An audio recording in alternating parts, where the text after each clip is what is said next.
We are talking about merging American military with Israeli military functions, right? So right now, ICE is being trained by the IDF.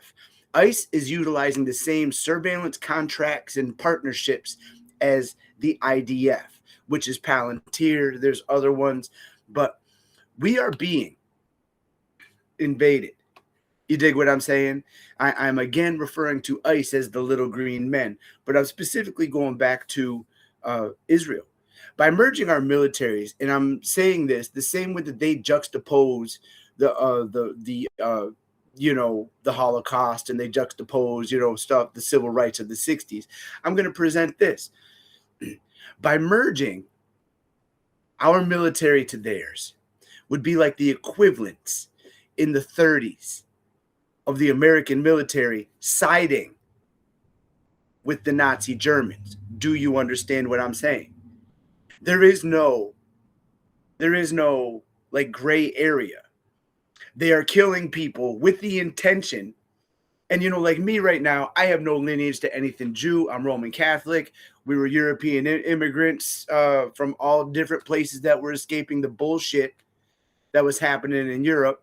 You know what I'm saying? So it's like my family has always left oppression for a better opportunity. And that's what brings us here to America. So with that being said, we are here to be free. Why would we in America, the lineage of immigrants, you know what I'm saying, who left oppression, why would we be supportive of a nation state that is solely built on oppression? Like I say, I was raised Roman Catholic. If I converted to Judaism and I genuinely made a big conversion, you know what I'm saying, I would be able to go to Israel. I am a Jew, and I would be able to do Jew things in Israel. You know what I'm saying? But that's not what's happening. It has nothing to do with the Torah. They're doing it. It's like you think in America, you sign up for your political party. You register for your political party. I'm a Democrat. I'm a Republican. We do that and we create an identification. You know what I'm saying? Shit. When my kid's mom and I split up, I left all my video games there because, you know what I'm saying? What do I need video games for? I have to get a job. I have a family. I have to get my life together. So my son, who took all my games, kept calling himself a gamer. Now, homeboy didn't even play games very well. But with that being said, he owned all my stuff. He self-identified as a gamer. Would he get stomped in the competition? Would he be allowed to have friends over? You know what I'm saying? We identify ourselves, and then we expect other people to just do it. Exist. When we put words and definitions on existence, we diminish the value of existence itself. Now, I'm not saying that we can't identify things. You know what I mean? I'm not saying that at all. I'm just saying don't hold true. Like James Carville, Democrats. But in reality, his issue isn't about Democrats. He just wants that team to rally. He wants to be able to say the Sox and not the White Sox, not the Red Sox, not the Blue Sox, the Black Sox. He wants to say the Sox are my team. And that's it. Like I was listening to Jessica Hom, is that her name? Anyway, I was listening to pundits who were talking about that different thing. And they're talking about, she's school board stuff. You know what I mean? That's the people in the neighborhood, my dude. Not the corporate people that are way up on top. Not the ones that own all the multiple properties. The majority of people in my area rent. Because who's buying all the homes in my area? People from New York City are coming to my area buying their second home. Real estate is the number 2 industry in my area. You know what the number 1 is? Tourism. Because people want to come and look at Lake George and Saratoga Springs and Lake Sacandaga, my area. When all y'all fuck up your states, you all are going to come here to upstate New York in the Adirondacks where it's beautiful and we have farms and we don't do dumb shit and we don't put data centers and we do use solar panels. You dig what I'm saying? We have, and I'm making the number up because it's large, but we have at least 7-8 facilities that are educational within 100 miles of where I am. We have at least 5 medical facilities within 100 miles of where I am. Where do you live? You know, like I heard somebody talking about, you know, not being able to get red meat, not being able to get vegetables. Where do you live? We grow that shit here. We farm that stuff here. Does that happen where you live? Why do you live in places where you can't sustain a fucking population? If your entire world is concrete and you need pavement to get there, you dig what I'm saying? You are captured like a cat in a fucking house. If I don't go to the grocery store and buy food for my cat don't eat unless a mouse catches in. You dig it? So anyway, I was talking about Israel, and I'm also talking about the Democratic Party. Now I'm splitting them up into 2 different things, but I'm about to present it in just one. I'm watching the clock because I didn't mean to do this long. The Democratic Party began in the South as the lily white primary. The Democratic Party, James Carville, you racist old fuck, began as a private club because it was illegal for the government to say, no, you black folks can't vote. No black person, you cannot run for office. That was illegal because black folks, formerly enslaved people in the Civil War, fought for their rights. Dig it. So a private club can choose their guy. No. We chose from everybody, and we chose the whitest guy with the most money who wants us property owners to have all the power. It just happened that way. So you can choose our guy or who. That's how the primary system came about. That's how the parties work. Where we can't organize as people, where formerly enslaved people organized in abolition and white people agreed. And in the 60s,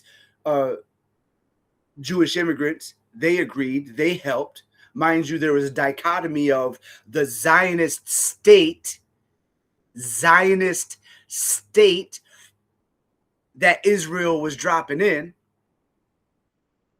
The Zionist state and the people who were Jewish, who were fighting for our civil rights in America, they did not want the Zionist state because it didn't have anything to do with the Torah, Judaism.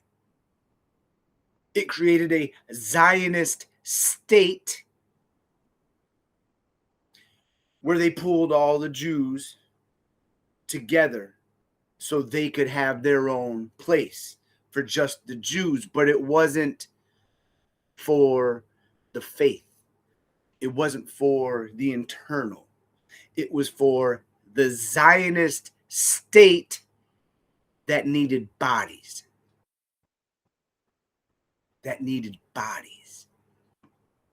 You think about Australia. The English were sending people there who were criminals, who were doctors, who were lawyers, who were scholars. It was a colony.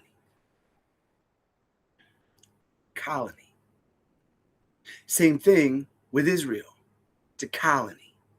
You know, you think about America being colonized.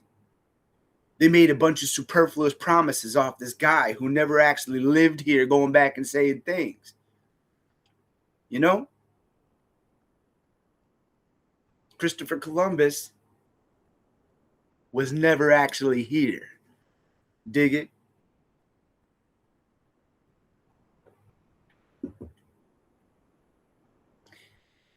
We aren't afraid. And I'm okay with that.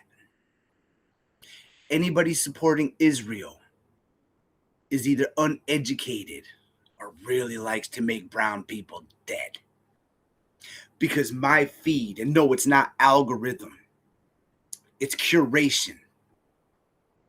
My feed is amputated children, dead bodies, and more fucking tears coming to my eye as I watch children, barely older than toddlers, walking water jugs to go get water for their home or whatever community they have left inside this rubble. I'm wiping my drool. I get spitting. With that being said, just think of me like King George in Hamilton. You'll be back. Wait and see. Anyway, this is a video, and I'm just trying to get it out. Israel is not our friend. Being pro-Israel is like merging the United States of America, the United States of America, with the equivalent of Nazi Germany, I have curated my feed so I have the survivor-centric point of view. So I'm seeing these parents holding dead children. I am seeing these grandparents with their generational kin in body bags by curation, because I want to know, what is Israel doing? Israel's killing medics. Israel is killing journalists. Israel is killing the people who helped the people they just killed. And American citizens are going to Israel and signing up to fight the IDF. If you don't have that Father Coughlin panic in your heart against Israel, the Zionist state that is committing a genocide. Notice I did not mention somebody's faith. The state is creating laws where human beings are being negotiated out of their humanity because the Zionist state says it's okay. But that's to the Democratic Party. The Democratic Party no longer represents people. It represents itself. And that's a private organization. That's like Amazon looking out for Amazon. That's like Golub, Price Chopper, Market 32 looking out for Market 32. Which is why we need local. We need small. We need community. Because we're watching people on TV like David Axelrod, who never comes to a community like mine, giving advice on who I should choose as my candidate. Somebody from Knoxville, Tennessee should choose as their candidate. Somebody from Butte, Montana should choose as their candidate. I just named 3 places with human beings, with statistics, and none of us live in the same fucking place. But we're all American, United States. Stay local, stay small, because the small can speak for us all. I'm Nick G. This is my couch. If you're gonna believe in something, why not believe in me?